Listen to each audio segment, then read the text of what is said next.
अरे मैया बन हरदिया दूब पातरना अरे मैया हरदिया दूब पातरना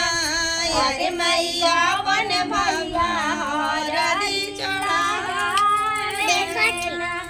अरे मैया बन भैया हरदी चढ़ावे लेना चलो जब अरे मैया पन बाबा हरदी चढ़ावे लेना अरे मैया पन चाचा हरदी चढ़ावे अजिया कहाँ गई रहनी जीरोवा कहीं से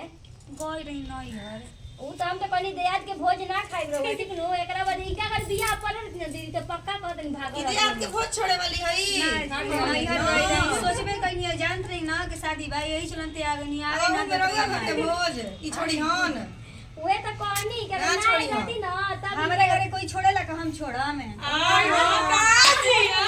काहे के छोड़े के नहीं ठीक बा देयात के भोज कर बिना गोतिया के शादी विवाह दी दादी बिना गोतिया के निक लागी जे चौला लेके जी बुची ले और जय